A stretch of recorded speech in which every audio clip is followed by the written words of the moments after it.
La mañana del 2 de septiembre de 2003 parecía ser un día cualquiera en Belleville, Idaho, una ciudad pequeña y tranquila. Belleville, con poco más de 2.200 habitantes, era conocida por su calma absoluta. Era ese tipo de lugar donde la gente dejaba las puertas sin llave y todos conocían a sus vecinos por su nombre. Un verdadero rincón de paz. Pero ese martes todo cambió. Los vecinos se despertaron con un ruido que nadie esperaba escuchar. Disparos. Poco después, la oficina del sheriff del condado de Blaine recibió una llamada de emergencia cargada de desesperación. Una mujer gritaba diciendo que sus vecinos habían sido atacados en su propia casa. En la línea se escuchaba la voz temblorosa de una vecina que relataba cómo Sara, la hija de 16 años de la familia, había corrido hasta su casa completamente histérica, gritando que habían disparado a sus padres. En cuestión de minutos, ese valle tan tranquilo se llenó de sirenas.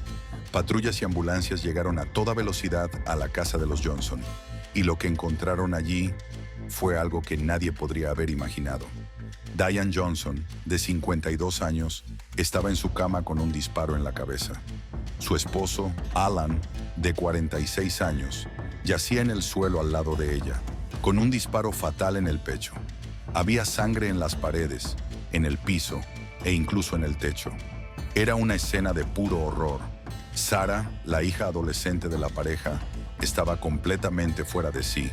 Sus gritos resonaban por todo el vecindario mientras la policía intentaba entender lo que había pasado. Todo apuntaba a un ataque brutal y sin sentido. Pero mientras los investigadores comenzaban a atar cabos, salieron a la luz secretos que nadie esperaba. Relaciones tensas, decisiones que no se podían deshacer y un montón de sorpresas que llevaron a este trágico final. ¿Qué pudo haber llevado a algo tan violento contra una familia que, aparentemente, era feliz y respetada? Y lo más importante, ¿quién podría ser capaz de semejante atrocidad? Esta es la historia del caso Johnson, un misterio que sacudió por completo a toda una comunidad y desveló secretos que nadie imaginaba. Prepárate para descubrir detalles que pondrán en duda todo lo que creías saber sobre la confianza, la familia y lo que puede esconderse detrás de una fachada perfecta. ¿Qué fue lo que realmente ocurrió en esa casa? Quédate, porque vamos a explorar uno de los casos más impactantes de Belleville. Y antes de continuar con este caso, déjame recordarte algo importante. Asegúrate de estar suscrito al canal. Es la mejor manera de no perderte ninguno de nuestros contenidos exclusivos. No te quedes fuera. Belleville, Idaho, siempre había sido ese tipo de pueblo donde la vida iba al ritmo de la calma. Fundado en 1882, esta pequeña comunidad creció alrededor de la minería y la agricultura, con las papas como su cultivo principal. Rodeado de paisajes accidentados y montañas que parecían salidas de un cuadro, Belleville ofrecía ese equilibrio perfecto entre la tranquilidad rural y las comodidades de una vida en el campo, pero con toques de ciudad. Con una tasa de criminalidad muy por debajo de la media nacional, los habitantes vivían seguros, confiados en que estaban en un lugar tranquilo. Era, como muchos decían, el lugar ideal para criar a una familia. Por eso, cuando llegó la noticia del asesinato de Alan y Diane Johnson, fue como si un terremoto sacudiera emocionalmente al pueblo. Nada de ese nivel de violencia había ocurrido antes. La gente estaba acostumbrada a incidentes menores. Un auto robado por aquí, una discusión entre vecinos por allá. ¿Pero asesinato? ¿Y de una manera tan brutal? Eso estaba fuera de todo entendimiento. La casa de los Johnson estaba en una zona amplia y bien ubicada, un reflejo de la vida cómoda que habían construido. Alan era copropietario de una empresa de jardinería y Diane trabajaba en la administración de un hospital. Eran muy activos en la comunidad, conocidos por su generosidad y por estar siempre presentes en eventos locales y actividades de la iglesia. A simple vista, parecían la definición de una familia feliz y exitosa. La mañana del crimen, el sonido de las sirenas y la llegada de la policía transformaron aquella calle tranquila en el escenario de un horror inimaginable. Los vecinos se amontonaban en las aceras, intentando comprender qué estaba pasando. Las preguntas comenzaron a correr rápidamente. ¿Quién podría hacer algo así? ¿Fue un intruso? ¿Un robo que salió mal? ¿O algo más inquietante, algo que venía desde dentro de la misma casa? Mientras tanto, los policías se encargaban de acordonar la escena del crimen. La comunidad, en estado de shock, tuvo que enfrentarse a una nueva realidad. El mal puede esconderse en cualquier lugar, incluso en un sitio tan tranquilo como Belleville. Familias que antes dormían con puertas abiertas empezaron a cerrarlas con llave y hasta poner cadenas extras. Esa sensación de seguridad que definía al pueblo desapareció en cuestión de horas. Para los investigadores, sin embargo, el trabajo apenas comenzaba. Sabían que la escena del crimen guardaba respuestas y que cada detalle tenía que ser analizado con mucho cuidado. La posición de los cuerpos, las manchas de sangre, los objetos desordenados por la casa. Todo contaba una historia y su tarea era armar el rompecabezas. Mientras Belleville trataba de procesar el impacto de esta tragedia, los investigadores sabían que estaban frente a algo más complejo de lo que parecía. Esa comunidad tranquila estaba a punto de descubrir que, detrás de una fachada perfecta, podían esconderse secretos profundos y relaciones complicadas que terminarían llevando al desenlace más inesperado posible. Así comenzaba a desvelarse el misterio de la familia Johnson, un caso que no solo afectaba su hogar, sino el corazón de todo el pueblo. ¿Por qué una familia tan querida y respetada fue víctima de un crimen tan atroz? La respuesta estaba ahí, esperando a ser descubierta. Cuando los policías del condado de Blythe llegaron a la casa de los Johnson, lo que encontraron fue una escena de puro terror. El silencio del lugar contrastaba brutalmente con lo que había pasado minutos antes. Diane Johnson estaba acostada en la cama, con un disparo en la cabeza, y al lado, en el suelo de la habitación, estaba Alan, vestido solo con una toalla y con una herida fatal en el pecho. Todo parecía un rompecabezas imposible de resolver al primer vistazo. Las paredes del cuarto de Diane y Alan estaban salpicadas de sangre y en el suelo había fragmentos de huesos y tejido esparcidos. Entre los objetos desordenados, algo desconcertaba a los investigadores. Cuchillos de cocina cerca de la cama, una pistola calibre 25 a los pies de Diane y una extraña mancha de sangre que llevaba al baño. La llave de la ducha seguía abierta, con agua corriendo hacia el desagüe. Todo apuntaba a que quien había cometido el crimen había salido del lugar rápidamente. Los detectives comenzaron a revisar el cuarto en busca de pistas. Algo destacó de inmediato. A pesar de la evidente violencia, no había señales de que alguien hubiera forzado la entrada. Las puertas estaban sin llave, algo que, según los vecinos, era común en la casa de los Johnson. Esto planteó una pregunta inquietante. ¿El asesino era alguien cercano a la familia? Al lado de la cama de Diane, había una toalla con manchas de sangre que parecía haber sido usada para limpiar algo. En el suelo, además del arma, encontraron municiones que coincidían con el calibre de un rifle. Los cuchillos cerca de la cama confundieron aún más a los investigadores. El sargento Walt Fleming, líder del equipo, describió la escena como caótica pero cuidadosamente planeada. En sus palabras, ¿por qué están estos cuchillos aquí? ¿Qué papel juegan? Nada en esta escena parece ser casualidad. Mientras tanto, la hija del matrimonio, Sarah, lloraba desconsolada en la casa de los vecinos, contando lo que había presenciado. Según ella, el primer disparo la despertó. Llena de miedo, corrió hacia la habitación de sus padres, pero antes de entrar escuchó el segundo disparo. Asustada, salió corriendo a pedir ayuda a los vecinos. Aunque su relato era desgarrador, los detalles vagos dejaron a los policías con más preguntas que respuestas. Por otro lado, la casa estaba extrañamente intacta. No había señales de pelea y nada valioso parecía haber sido robado, descartando la teoría de un robo fallido. Sin embargo, el uso de cuchillos y la precisión de los disparos daban a entender que quien lo hizo conocía el lugar y tenía un objetivo muy claro. La investigación también se extendió a los alrededores de la propiedad. En uno de los cuartos, los policías encontraron guantes de cuero y látex con manchas de sangre, lo que indicaba que el asesino había intentado no dejar huellas. Pero lo más inquietante fue que las evidencias parecían haber sido eliminadas de forma estratégica. Varios objetos con sangre se hallaron en la basura de la propiedad, y el camión de recolección ya había pasado por allí. Por suerte, los investigadores lograron detener la remoción de los residuos justo a tiempo. Cada pista apuntaba a un crimen meticulosamente planeado, pero el motivo y la identidad del culpable seguían siendo un misterio. Para la comunidad quedaba el miedo. Para los investigadores, esto apenas comenzaba. Si este video te está pareciendo interesante, deja tu like. Eso nos ayuda muchísimo y también hace que más personas descubran nuestro contenido.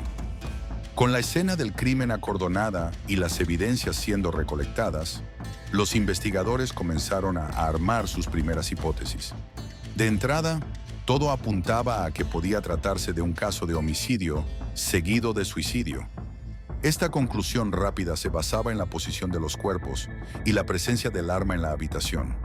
Alan, que estaba en el suelo cerca de la cama, parecía haber disparado contra Diane y luego apuntado la misma arma contra sí mismo. Una explicación simple, pero esa simplicidad no tardaría en llenarse de dudas. La primera contradicción apareció cuando los investigadores examinaron la posición del rifle encontrado en el suelo.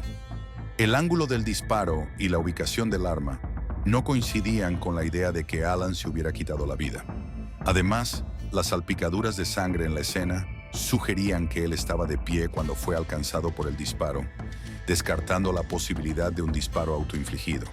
El sargento Walt Fleming comentó: "La posición del arma y el patrón de sangre cuentan una historia completamente diferente. Este no es un caso tan sencillo como parecía". Otro hallazgo que complicó la teoría inicial fue la presencia de 2 cuchillos de cocina al pie de la cama de Diane. No tenían rastros de sangre y parecían fuera de lugar. ¿Qué hacían ahí? El misterio no hacía más que crecer. En el baño, los oficiales encontraron pistas aún más inquietantes. La ducha seguía corriendo y había un agujero de bala en la pared, señal de que se había disparado allí. ¿Pero quién disparó y por qué? Mientras tanto, el comportamiento de Sarah empezó a llamar más la atención. Estaba claramente en estado de shock, pero algo en su relato despertó curiosidad entre los investigadores. Según ella, escuchó el primer disparo mientras dormía y corrió al cuarto de sus padres. Antes de entrar, oyó el segundo disparo. Asustada, fue corriendo a la casa de los vecinos a pedir ayuda. Sin embargo, su descripción de los eventos era vaga, y su estado emocional, aunque intenso, parecía más enfocado en lo que había pasado que en quién podría haberlo hecho. La presencia de un tercer habitante en la propiedad también se volvió clave en la investigación. Mel Spell, un amigo de la familia que alquilaba la casa de huéspedes al fondo de la propiedad, rápidamente se convirtió en persona de interés. Cuando los policías llegaron a la casa de Mel, él no estaba, pero encontraron algo que los alarmó. La mira de un rifle, compatible con el arma usada en el crimen, estaba sobre su cama. La desaparición de Mel en un momento tan crítico no hizo más que aumentar las sospechas. Los investigadores no perdieron tiempo. Montaron un bloqueo alrededor de la propiedad y detuvieron el camión de basura para evitar que se destruyeran posibles pruebas. Al revisar los contenedores, encontraron un albornoz rosa que parecía envolver algo. Dentro había un guante de látex ensangrentado, un guante de cuero marrón, idéntico al encontrado en el cuarto de los Johnson, y balas de calibre 25. Estaba claro que alguien había tratado de deshacerse de evidencias de forma improvisada, pero también estratégica. Con Mel como principal sospechoso, la policía inició su búsqueda. Desde el momento del crimen, Mel había desaparecido. Las sospechas eran sólidas. Mel conocía bien a los Johnson, sabía que las puertas solían estar sin llave y tenía acceso a la casa principal. Su desaparición el mismo día del asesinato parecía demasiado sospechosa para ser una simple coincidencia. Mientras la ciudad intentaba procesar el horror de la tragedia, los investigadores estaban divididos. La escena estaba llena de contradicciones y detalles que no cuadraban. Aunque Mel parecía un buen sospechoso, las pruebas todavía no eran suficientes para acusarlo formalmente. Y las preguntas seguían. ¿Qué relación tenía Mel con los Johnson? ¿Tendría algún motivo para matarlos? ¿O todo esto era una distracción y el verdadero culpable seguía libre?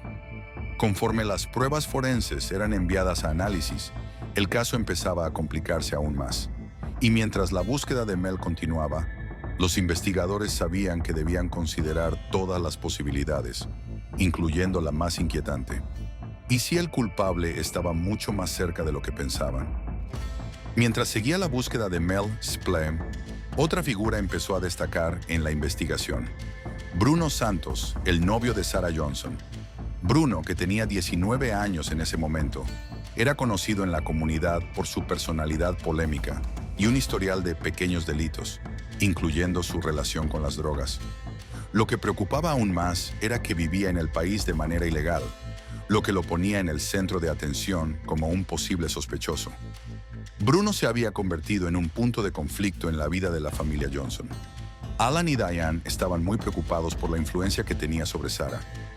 La relación entre ellos se había vuelto una fuente constante de tensiones en la casa, especialmente porque Sarah, como cualquier adolescente rebelde, desafiaba a sus padres para poder estar con Bruno. Los investigadores descubrieron que, pocos días antes del crimen, Alan y Diane habían enfrentado a Bruno directamente, amenazando con llamar a las autoridades de inmigración si no se alejaba de su hija. Este enfrentamiento intensificó las sospechas alrededor de Bruno. ¿Podría haber actuado para proteger su relación con Sarah y evitar ser deportado? Para los investigadores, esta idea parecía prometedora, pero había muchas piezas faltantes en el rompecabezas. Por eso decidieron interrogar a Bruno. Cuando lo llevaron a la comisaría, Bruno no hizo ningún esfuerzo por ocultar su desprecio hacia los padres de Sarah. Describió a Alan y Diane como controladores y aseguró que no aceptaban la relación porque él no era lo suficientemente bueno para su hija. Durante el interrogatorio, Bruno se mostró arrogante y desafiante, lo que generó desconfianza entre los investigadores. Admitió que recientemente le había propuesto matrimonio a Sarah y que ella había aceptado, un detalle que mostraba lo serio que estaba en mantener la relación. Sin embargo, Bruno presentó una coartada para la mañana del crimen. Alegó haber estado en casa con su madre y ella confirmó su versión. Aunque esto no lo eliminaba completamente como sospechoso, la falta de pruebas concretas que lo vincularan directamente con la escena del crimen debilitaba la teoría de que fuera el responsable. Mientras tanto, los investigadores ampliaron sus preguntas sobre Bruno, explorando su relación con Sarah y sus hábitos recientes. Descubrieron que había tenido más de una discusión con Alan y Diane y que su relación con Sarah era intensa, casi obsesiva. Sin embargo, cuando los forenses revisaron la casa de Bruno, su ropa y sus pertenencias, no encontraron ninguna evidencia física que lo conectara con el lugar del crimen. Ni sangre, ni ADN, ni huellas dactilares. Tampoco había relación alguna entre los proyectiles disparados y él. A pesar de su actitud arrogante y de un posible motivo, Bruno fue oficialmente descartado como sospechoso. La falta de pruebas era evidente, pero su influencia en la vida de Sarah seguía siendo un punto clave en la investigación. Representaba un desencadenante importante para las tensiones que existían dentro de la familia Johnson. Con Bruno fuera del panorama, los investigadores empezaron a dirigir su atención hacia algo que muchos ya comenzaban a considerar. ¿Podría Sarah, la hija de Alan y Diane, estar más involucrada en el caso de lo que inicialmente parecía? Su comportamiento después del crimen y su relación con Bruno levantaban dudas, pero faltaban pruebas que conectaran a la adolescente con los asesinatos de manera concreta. A medida que avanzaba la investigación, una pregunta inquietante cobraba más fuerza. ¿Había sido la tragedia en la casa de los Johnson un acto de venganza en nombre del amor? ¿O algo mucho más oscuro estaba escondido allí? Más secretos de la familia Johnson estaban a punto de salir a la luz, y lo que se descubriría sería simplemente impactante. Con Bruno Santos descartado como sospechoso, los investigadores empezaron a poner su atención en alguien que desde el principio estuvo en el centro de toda la tragedia: Sarah Johnson, la hija de 16 años de Alan y Diane. Al inicio, todos la veían como una víctima de una situación horrible, pero su comportamiento durante la investigación empezó a generar dudas. Para muchos, perder a los padres de una manera tan brutal justificaría una reacción emocional intensa. Sin embargo, los detectives notaron algo diferente. Mientras amigos y familiares esperaban ver a Sarah devastada, parecía que ella tenía otra preocupación: Bruno. Vecinos y compañeros de la escuela contaron que, pocos días después del crimen, Sarah mostraba más interés por saber de su novio que por lamentar la pérdida de sus padres. Esa actitud fría no pasó desapercibida para los investigadores. Además, las entrevistas con amigos cercanos sacaron a la luz un lado de Sarah que pocos conocían. Aunque era descrita como una estudiante brillante y jugadora destacada del equipo de voleibol, en los meses previos al crimen había estado enfrentando problemas personales. Sara iba a terapia y tomaba antidepresivos, algo que sus padres habían mantenido en secreto. También salió a relucir que su relación con Bruno no era una simple rebeldía adolescente. Para ella, él se había convertido en una verdadera obsesión. A medida que las sospechas crecían, los investigadores decidieron revisar nuevamente la escena del crimen, esta vez enfocándose en el cuarto de Sara. Usando luz ultravioleta, el equipo forense encontró pequeñas manchas de sangre y fragmentos óseos en una de las paredes. Estas evidencias demostraban que las puertas del cuarto de Alan y Diane, así como la de Sara, estaban abiertas en el momento de los disparos, lo que permitió que partículas llegaran hasta ahí. Pero lo que realmente llamó la atención fue un objeto peculiar encontrado en su cuarto. Un solo guante de cuero marrón, idéntico al que se había hallado en la basura de la propiedad. Esta pista, junto con la evidencia de que Sara tenía acceso a las llaves de la casa de huéspedes donde vivía Mel Esple, empezó a sugerir que su participación en el caso podía ser mayor de lo que se pensaba. Los investigadores comenzaron a armar un perfil psicológico de Sara, una adolescente vulnerable emocionalmente, con una relación conflictiva con sus padres y una obsesión por un novio claramente desaprobado. Esta combinación la colocaba en una posición delicada. ¿Había actuado impulsivamente? Y si lo hizo, ¿cuál fue exactamente su papel en el crimen? La investigación forense no se detuvo ahí. Al analizar más profundamente los objetos encontrados en la basura, los peritos hallaron municiones calibre 25 sin disparar, algunas con marcas que indicaban contacto directo con el guante de cuero. Esto empezó a vincular a Sara con el arma del crimen de una manera inquietante. Además, se compararon fibras del guante hallado en la basura con las telas de la ropa que Sara usó el día del crimen, y los resultados preliminares mostraron coincidencias. El comportamiento de Sara también fue objeto de observación durante las entrevistas. Aunque al principio parecía emocionalmente afectada, con el tiempo su actitud se volvió más distante. Cuando le hacían preguntas difíciles sobre su relación con Bruno o la creciente tensión con sus padres, desviaba la mirada o daba respuestas poco claras. Para los investigadores ya no se trataba solo de descubrir quién había matado a Alan y Diane, sino de determinar si Sara estaba involucrada de alguna manera. La aparición de nuevas pruebas forenses y la reevaluación de su comportamiento hacían que las sospechas en su contra fueran cada vez más sólidas. Esa joven que al principio parecía una víctima aterrorizada, ahora estaba en el centro de un rompecabezas perturbador. La investigación aún estaba lejos de terminar, pero algo era seguro. La verdad sobre lo que ocurrió en esa casa no sería nada sencilla. Los siguientes pasos de los investigadores prometían revelar detalles aún más impactantes, poniendo a Sara bajo una luz que nadie habría imaginado. ¿Qué opinas de este caso? Déjalo en los comentarios. Queremos conocer tu punto de vista. Mientras las piezas del rompecabezas comenzaban a encajar, las sospechas sobre Sara Johnson pasaron de ser circunstanciales a algo mucho más grave. Las pruebas encontradas en su habitación, junto con los patrones de salpicaduras de sangre y objetos tirados a la basura, señalaban cada vez más su posible participación directa en el crimen. Pero fue el análisis forense final lo que trajo la revelación más impactante hasta ese momento. Los investigadores decidieron examinar con detalle la ropa que Sara llevaba la mañana del crimen.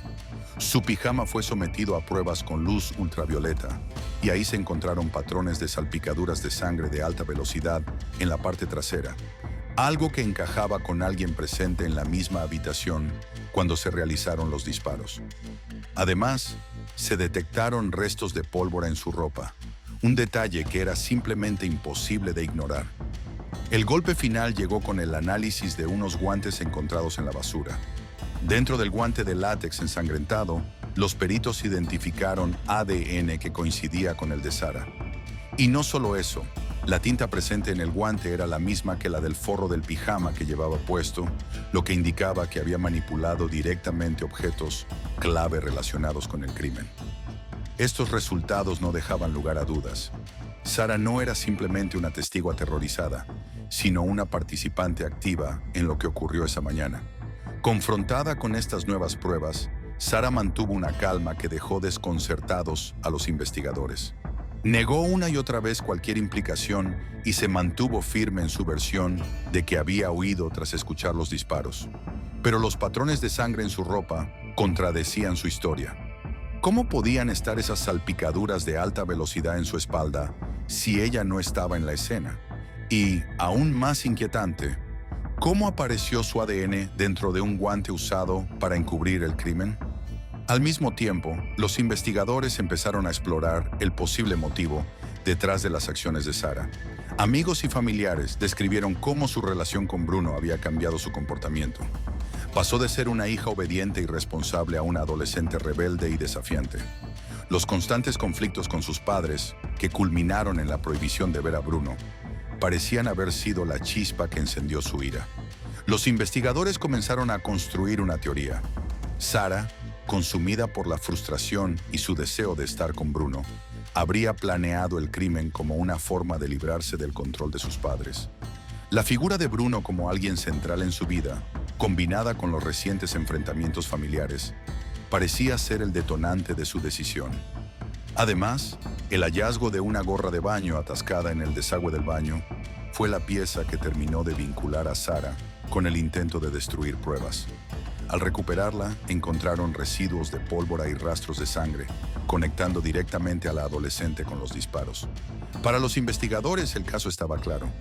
Sara había disparado contra sus propios padres e intentado encubrir el crimen con un plan rudimentario, pero suficiente para generar confusión inicial. La impactante vuelta de tuerca sacudió no solo a los investigadores, sino también a toda la comunidad de Belleville. La adolescente que muchos consideraban una víctima inocente, ahora era señalada como la mente detrás del acto más atroz en la historia local. A medida que las pruebas en su contra seguían acumulándose, Sara fue formalmente acusada de doble homicidio y puesta bajo custodia. Descubrir que la violencia venía desde dentro de la misma familia añadió un nivel de horror que nadie pudo prever. Esta vuelta de tuerca no solo cambió el rumbo de la investigación, sino que también dejó en el aire una pregunta inquietante. ¿Qué puede llevar a alguien a cruzar los límites más extremos por una obsesión? El 29 de octubre de 2003, Sara Johnson fue formalmente acusada de 2 homicidios en primer grado por el asesinato de sus padres, Alan y Diane Johnson. Para la comunidad de Belleville fue un golpe durísimo. ¿Cómo podía una adolescente aparentemente normal, bien educada y con un futuro brillante, cometer un acto tan violento contra las personas que más la querían? Su arresto marcó el inicio de un proceso judicial largo y complicado que llamó la atención de todo el país. Sara quedó bajo custodia sin derecho a fianza. Durante las audiencias preliminares, la fiscalía presentó una enorme cantidad de pruebas en su contra. Las manchas de sangre en su pijama, los patrones de salpicaduras a alta velocidad, los restos de pólvora en su ropa y el ADN encontrado en unos guantes desechados. Todo formaba un caso muy sólido. Además, los investigadores argumentaron que el motivo de los asesinatos estaba relacionado con la relación conflictiva de Sara con su novio, Bruno Santos. La fiscalía presentó a Sara como una adolescente llena de ira y frustración, después de meses de peleas con sus padres por su relación con Bruno. Dijeron que, al darse cuenta de que Alan y Diane no iban a ceder, Sara tomó una decisión radical para eliminarlos. Para respaldar esta teoría se presentaron testimonios de amigos y familiares que describieron cómo el comportamiento de Sara había cambiado en los meses previos al crimen. El juicio comenzó en febrero de 2005 y se convirtió rápidamente en un espectáculo mediático. La fiscalía adoptó una estrategia directa, mostrando pruebas físicas y reconstrucciones forenses detalladas para explicar cómo sucedieron los asesinatos. El testimonio de expertos forenses fue clave.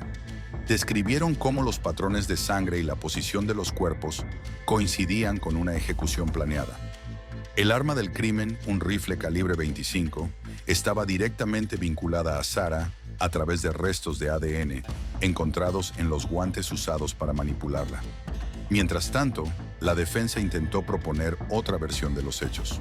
Alegaron que un intruso pudo haber cometido los asesinatos, argumentando que las puertas de la casa de los Johnson estaban sin llave. Sin embargo, la falta de señales de entrada forzada y la ausencia de pruebas que apuntaran a otra persona debilitaron esta teoría. También intentaron sugerir que Sarah no tenía la madurez emocional ni psicológica para planear un crimen tan violento. Pero las pruebas presentadas refutaron esa idea. Durante el juicio, el comportamiento de Sarah fue observado de cerca tanto por los medios como por el público. Muchos notaron su actitud fría e indiferente, algo que contrastaba con la gravedad de las acusaciones. Para la fiscalía, esto era una prueba más de su culpabilidad. Para la defensa, era una reacción al trauma que estaba viviendo. Los testimonios de amigos y familiares añadieron un toque emocional al juicio. Matt Johnson, el hermano mayor de Sarah, describió cómo la pérdida de sus padres había destruido su vida. También compartió el dolor de darse cuenta de que su hermana era la responsable. No mostró ningún arrepentimiento, ni siquiera intentó negarlo, dijo Matt en un testimonio que conmovió a todos. Si tuviera otra oportunidad, lo haría mejor para no ser atrapada. La fiscalía cerró su caso con una frase contundente. Sarah Johnson no solo mató a sus padres, sino que destruyó su propia vida y la de su familia. Alan y Diane merecen justicia. Después de semanas de testimonios y análisis de pruebas, el caso pasó a manos del jurado. En solo unas horas de deliberación, el veredicto quedó claro. Sarah Johnson fue declarada culpable de 2 homicidios en primer grado. La sentencia fue dura: cadena perpetua sin posibilidad de libertad condicional. El tribunal quedó en silencio mientras el juez leía la sentencia. Sarah no mostró ninguna reacción. Tras el juicio, la comunidad de Belleville quedó profundamente afectada. Amigos, vecinos e incluso familiares de Sarah intentaron entender cómo pudo ocurrir una tragedia tan terrible. Muchos expresaron una mezcla de tristeza y rabia, mientras que otros se preguntaron si podrían haber hecho algo para evitarlo. Desde su condena, Sarah ha intentado apelar la sentencia varias veces, pero todas han sido rechazadas. Para la mayoría, este caso es un recordatorio sombrío de que incluso las familias más perfectas pueden esconder tensiones y secretos devastadores. Aunque el juicio terminó, las cicatrices de esta tragedia siguen vivas tanto en la familia como en la comunidad. El veredicto final de culpabilidad marcó el cierre oficial del caso para el sistema judicial, pero para la familia Johnson y la comunidad de Belleville, las secuelas de la tragedia siguen presentes. El doble homicidio de Alan y Diane Johnson dejó heridas profundas en sus seres queridos y vecinos, y el hecho de que Sarah, su propia hija, fuera la responsable, hizo que el dolor fuera aún más insoportable. Matt Johnson, el hijo mayor de la pareja, quedó destrozado. Durante el juicio, se convirtió en uno de los rostros más visibles del dolor familiar. En entrevistas posteriores, Matt habló sobre lo difícil que le resultaba aceptar que su hermana menor fuera capaz de cometer algo tan terrible.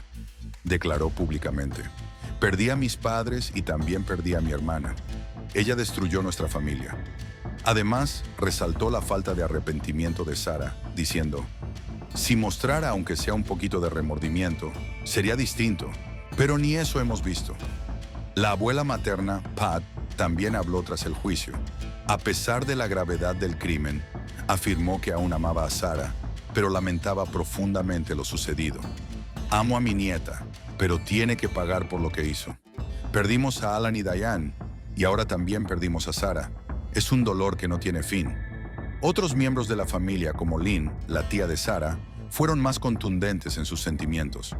Apoyó la sentencia de cadena perpetua y pidió que se mantuviera en todas las apelaciones. Diane y Alan no merecían esto. Eran personas buenas. Lo que ocurrió fue un acto de pura crueldad y se debe hacer justicia. En la comunidad de Belleville, el impacto fue igualmente devastador. El pueblo, que antes era conocido por su tranquilidad, pasó a ser recordado por uno de los crímenes más brutales de la historia del estado. Muchos residentes dijeron que ya no se sentían seguros. Las puertas que antes quedaban abiertas ahora están cerradas con varios candados. Y la sensación de paz que definía a Belleville fue reemplazada por una sombra de miedo y desconfianza. Las escuelas locales también sintieron el golpe. Profesores y compañeros de Sarah quedaron incrédulos al enterarse de su culpabilidad. Muchos la describían como una estudiante ejemplar, destacada en voleibol y muy popular entre sus amigos. El cambio de comportamiento que tuvo antes del crimen, aunque perceptible, fue atribuido en su momento a los típicos problemas de la adolescencia. Después del crimen, las escuelas de la región organizaron una serie de charlas sobre salud mental y comportamiento adolescente para evitar que situaciones similares pasaran desapercibidas. Además, la iglesia local, donde Alan y Diane eran miembros activos, organizó varias ceremonias en memoria de la pareja. Durante estas celebraciones, amigos y vecinos compartieron historias sobre el impacto positivo que ambos tuvieron en la comunidad. Diane era conocida por su pasión por la cocina y siempre llevaba platos deliciosos a los eventos comunitarios. Alan, por su parte, era un hombre amable, apasionado por la casa y siempre dispuesto a ayudar a sus vecinos con proyectos de jardinería. A pesar de los homenajes y del apoyo mutuo, la comunidad enfrentó un dilema complicado. ¿Cómo recordar a Sarah? Algunos opinaban que debía ser olvidada, mientras que otros pensaban que su historia debía servir como ejemplo de lo que puede suceder cuando los conflictos familiares y los problemas emocionales no se resuelven. Con el paso del tiempo, el caso Johnson se convirtió en una advertencia, no solo para Belleville, sino para comunidades en todo el país. Psicólogos, criminólogos y expertos en salud mental han utilizado este caso para mostrar cómo los problemas familiares, la rebeldía adolescente y las presiones emocionales pueden desembocar en actos extremos. Este caso abrió debates importantes sobre la influencia de relaciones abusivas, la salud mental de los adolescentes y la importancia de identificar señales de problemas emocionales antes de que sea demasiado tarde. Para la familia que quedó atrás, el tiempo no ha borrado las cicatrices. Matt Johnson sigue adelante con su vida, pero evita hablar públicamente sobre Sarah. La comunidad recuerda a Alan y Diane con cariño, pero el apellido Johnson siempre lleva un peso. La historia que comenzó como un misterio trágico terminó convirtiéndose en una lección sobre confianza, conflictos y las consecuencias devastadoras de las decisiones impulsivas. Sarah sigue encarcelada, y para muchos, su historia es un recordatorio sombrío de que el verdadero peligro, a veces, puede venir de donde menos lo esperamos. El caso de la familia Johnson no es solo uno de los crímenes más impactantes en la historia de Belleville, sino también un recordatorio de que las relaciones familiares, por más cercanas que parezcan, pueden esconder problemas profundos que, si se ignoran, terminan en consecuencias inimaginables. Esta tragedia no solo sacudió a la comunidad, sino que también rompió la confianza y el amor que deberían definir lo que es ser una familia. Para los investigadores, este caso fue una lección clara. Las apariencias engañan. Al principio, todo indicaba que se trataba de un acto de violencia externa, quizá un intruso o una discusión que se salió de control. Pero gracias al trabajo detallado de la policía y del equipo forense, se descubrió una verdad perturbadora. La violencia vino desde adentro. Fue un recordatorio doloroso de cómo los conflictos familiares no resueltos y las decisiones tomadas en un momento de impulso pueden ser devastadores. Sarah Johnson sigue cumpliendo su condena de cadena perpetua. Desde su sentencia, ha presentado varias apelaciones, todas rechazadas.